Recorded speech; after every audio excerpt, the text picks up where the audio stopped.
தன்னம்பிக்கை, முடிவில்லாத உழைப்பு, வழிகளில் சிரித்தல் என இவை எல்லாம் சேர்ந்த கலவைதான் யுவராஜ் சிங். இந்திய அணியின் சிக்ஸர் மன்னனாக அறியப்படும் யுவராஜ் சிங்கின் தன்னலமற்ற அர்ப்பணிப்பால் தோனி தலைமையில் 2007 மற்றும் 2011 ஆண்டுகளில் நடைபெற்ற T20 மற்றும் 50 ஓவர் உலகக்கோப்பையை இந்திய அணி கைப்பற்ற முக்கிய காரணமாகவும் திகழ்ந்தார். பல போட்டிகளில் இந்திய அணியை தனி ஒருவனாக நின்று சரிவிலிருந்து மீட்டுக் கொடுத்த இவர் பல போட்டிகளில் தன்னுடைய காயத்தையும் பொருட்படுத்தாமல் களத்தில் வலியோடு போராடி சோதனைகளை சாதனைகளாக மாற்றிய பல ஆட்டங்களை நாம் பார்த்திருப்போம். அதில் மறக்க முடியாத ஒரு குறிப்பிட்ட ஆட்டம் குறித்த சுவாரஸ்யமான தகவல்களின் தொகுப்பினை இந்த வீடியோவில் நாம் காணலாம். கடந்த 2008 ஆண்டு இந்தியாவிற்கு சுற்றுப்பயணம் மேற்கொண்ட இங்கிலாந்து அணி 5 போட்டிகள் கொண்ட ஒருநாள் தொடரில் பங்கேற்றது. அதில் முதல் போட்டி நவம்பர் 14ஆம் தேதி ராஜ்கோட்டில் நடைபெற, அந்த போட்டியில் இங்கிலாந்து அணி முதலில் பந்து வீச இந்திய அணியின் சார்பாக துவக்க ஆட்டக்காரர்களாக களமிறங்கிய கௌதம் கம்பீரும் வீரேந்திர சேவாக்கும் அதிரடியான தொடக்கத்தை ஏற்படுத்தி கொடுத்தனர்.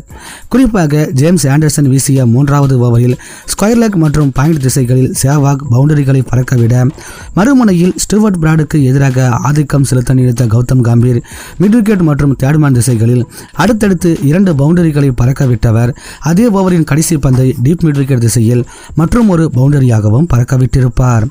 அதன் பிறகு ஆண்ட்ரூ பிளின்டாஃப் வீசிய 10வது ஓவரில் கவர் பாயிண்ட் திசையில் கௌதம் கம்பீர் அடித்த பவுண்டரியால் 50 ரன்களை கடந்தது இந்திய அணி.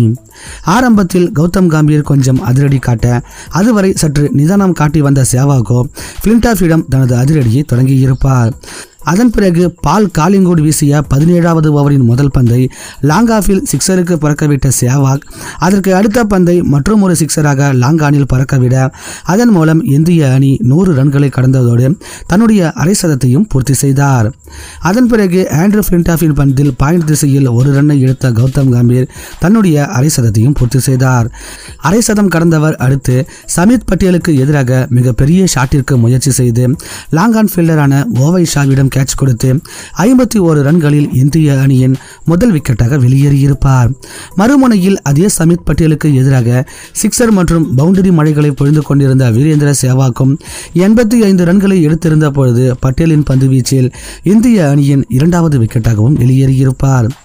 ஒரு பக்கம் ரெய்னா சிக்ஸர்களில் லீடிங் செய்து கொண்டிருக்க, 4வது வீரராக களத்துக்கு வந்த யுவராஜ் சிங் ஸ்டீஃபன் ஆர்மிசனின் பந்தில் ஒரு புல் ஷாட்டின் மூலம் ஸ்கொயர் லெக் திசையில் ஒரு பவுண்டரியை அடித்து தனது ரன் கணக்கை துவங்கியவர் அதே ஓவரில் தேர்ட்மேன் திசையில் மற்றும் ஒரு பவுண்டரியும் பறக்கவிட்டிருப்பார்.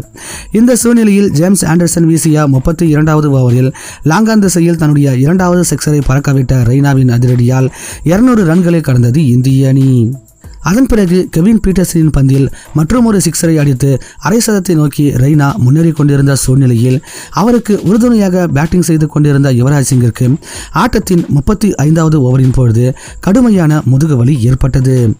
பிசியோதெரபிஸ்ட் பரிசோதனை செய்து ஆட்டத்தில் இருந்து திரும்பி வந்து விட கூறியும் அதையெல்லாம் பொருட்படுத்தாமல் இழுப்பில் ஒரு பெல்ட் அணிந்து கொண்டு களத்தில் நின்ற யுவராஜ் சிங் ஆண்ட்ரூ பிளின்டாஃபின் பந்தில் ஸ்ட்ரெயிட் திசையில் ஒரு சிக்ஸரை அடித்ததைத் தொடர்ந்து ஆர்மிசன் வீசிய அடுத்த ஓவரில் பாயிண்ட் திசையில் ஒரு பவுண்டரியும் அதனைத் தொடர்ந்து லாங்கான் திசையில் ஒரு சிக்ஸரையும் பறக்கவிட்டு அதிரடி காட்டியிருப்பார்.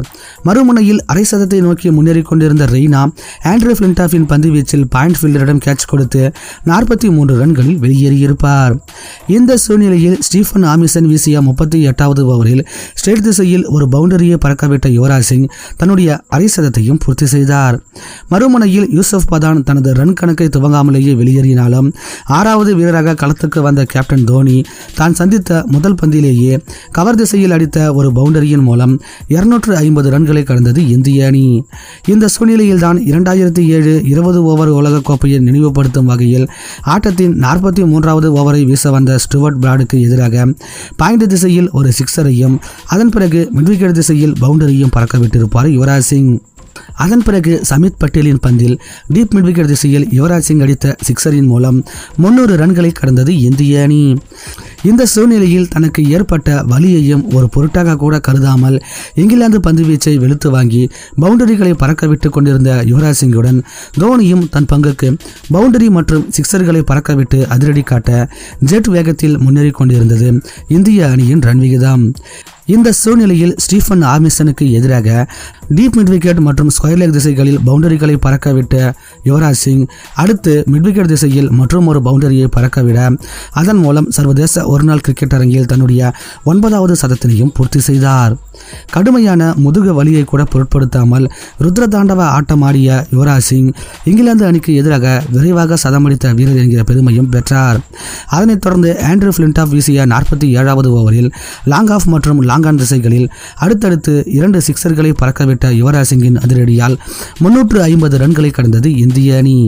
இந்த சூழ்நிலையில் ஹாமிசனின் பந்தில் தோனி ஆட்டமிழந்தாலும் இளம் வீரரான ரோஹித் சர்மாவை துணைக்கு வைத்துக் கொண்டு தனது அதிரடியை தொடர்ந்து கொண்டே இருந்த யுவராஜ் சிங் இங்கிலாந்து அணியின் தலைசிறந்த வேகப்பந்து வீச்சாளர்களை ஒரு பொருட்டாக கூட கருதாமல் பவுண்டரிகளுக்கு பறக்கவிட்டுக் கொண்டிருந்தார். குறிப்பாக ஆண்ட்ரூ ஃபிளின்டாஃபிற்கு எதிராக இவர் ஆடிய அதிரடியை பார்த்து அவர் அப்படியே வாயை பொத்திக் கொண்டு திரும்பினார். இறுதியில் நிர்ணயிக்கப்பட்ட 50 ஓவர்களின் முடிவில் 5 விக்கெட்டுகளை இழந்த இந்திய அணி 387 ரன்களை எடுத்தது. அதன் பிறகு 388 ரன்கள் என்ற மிகப்பெரிய இலக்கை நோக்கி களமிறங்கிய இங்கிலாந்து அணிக்கு இயான் பெல் ஒரு நல்ல தொடக்கத்தை ஏற்படுத்தி கொடுத்தாலும் மேட் பிரையார் 4 ரன்களிலும் ஓவை ஷா தனது ரன் கணக்கை துவங்காமலும் அடுத்தடுத்து வெளியேற 17 ரன்களுக்கு இங்கிலாந்து அணி 2 விக்கெட்டுகளை இழந்து தடுமாறிய பொழுது ஆட்டத்தை தனது கையில் எடுத்த கெவின் பீட்டர்சன் அடுத்த கட்டத்தை நோக்கி அழைத்துச் செல்ல மறுமுனையில் தனது 2வது ஸ்பெல்லை மீண்டும் வீச வந்த ஜாகிர் கான் செட் பேட்ஸ்மேனான இயான் பெல்லையும் அவருக்கு பின்னால் களத்துக்கு வந்த ஆண்ட்ரூ ஃபிளின்டாஃபையும் அடுத்தடுத்து வெளியேற்ற 38 ரன்களுக்கு 4 விக்கெட்டுகளை இழந்து மிகப்பெரிய தடுமாற்றத்தை சந்திக்க ஆரம்பித்தது இங்கிலாந்து அணி. அதன் பிறகு களத்துக்கு வந்த பால் காலிங்குடை துணைக்கு வைத்துக்கொண்டு கெவின் பீட்டர்சன் களத்தில் சிறிது நேரம் அதிரடி காட்டிக் கொண்டிருந்த சூழ்நிலையில் இங்கிலாந்து அணி 76 ரன்களை எடுத்திருந்த பொழுது RP சிங்கின் பந்து வீச்சில் மகேந்திர சிங் தோனி பிடித்த ஒரு அபாரமான கேட்சின் மூலம் பால் காலிங்குட் 5வது விக்கெட்டாக வெளியேற அதன் பிறகு சமித் பட்டேலுடன் கைகோர்த்த கெவின் பீட்டர்சன் யூசுப் பதானிற்கு எதிராக தனது அதிரடியை காட்டி அதன் மூலம் சிக்சர் மழையை பொழிய 21வது ஓவரில் 100 ரன்களை கடந்தது இங்கிலாந்து அணி. இந்த சூழ்நிலையில் ஹர்பஜன் சிங்கின் பந்தில் ஸ்கொயர் லெக் திசையில் ஒரு ரன்னை எடுத்த கெவின் பீட்டர்சன் தன்னுடைய அரை சதத்தை பூர்த்தி செய்ய அவருக்கு இணையாக சமித் பட்டேலும் ஒரு சில சிக்சர்களை பறக்கவிட்டுக் கொண்டிருக்க இங்கிலாந்து அணியின் ரன் விகிதமோ 6க்கும் மேலான ரன் ரேட்டில் அதிரடியாக முன்னேறி கொண்டிருந்தது.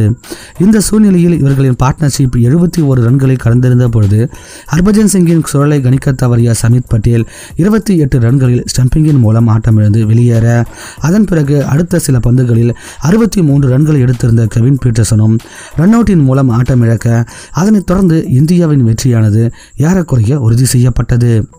இங்கிலாந்து அணியின் கடைநிலை வீரர்கள் வந்த வேகத்திலேயே ஒருவர் பின் ஒருவராக அடுத்தடுத்து வெளியேறி கொண்டிருந்த சூழ்நிலையில் ஸ்டூவர்ட் பிராடுடன் களத்தில் சிறிது நேரம் பார்ட்னர்ஷிப் போட்ட ரவி பப்பாரா 54 ரன்கள் எடுத்து இறுதி வரை ஆட்டமிழக்காமல் களத்தில் நிற்க மற்ற வீரர்கள் தங்களது ரன் கணக்கை துவங்காமலேயே ஒருவர் பின் ஒருவராக வெளியேற 37.4 ஓவர்களில் 229 ரன்களுக்கு இங்கிலாந்து அணி அனைத்து விக்கெட்டுகளையும் இழக்க அதன் மூலம் 158 ரன்கள் வித்தியாசத்தில் அபார வெற்றி பெற்றது இந்திய அணி. தனது முதுகு பகுதியில் ஏற்பட்ட காயத்தை ஒரு பொருட்டாக கூட கருதாமல் இங்கிலாந்து பந்து வீச்சாளர்களை அடித்து நொறுக்கி அவர்களை துவம்சம் செய்து அதன் மூலம் அந்த அணிக்கு எதிராக சர்வதேச ஒருநாள் கிரிக்கெட் அரங்கில் மிக குறைவான பந்துகளில் சதமடித்த வீரர் என்கிற பெருமையை பெற்ற யுவராஜ் சிங்கின் இந்த ஆட்டமானது என்றென்றும் கிரிக்கெட் ரசிகர்களின் மனதில் நீங்காத இடங்களை பிடித்த ஆட்டங்களில் ஒன்றாக தற்பொழுது வரை பார்க்கப்படுகிறது. நண்பர்களே, இந்த வீடியோ உங்களுக்கு பிடிச்சிருந்ததுன்னா ஒரு லைக் பண்ணுங்கள். உங்கள் நண்பர்களுக்கும் இந்த வீடியோவை ஷேர் பண்ணுங்கள்.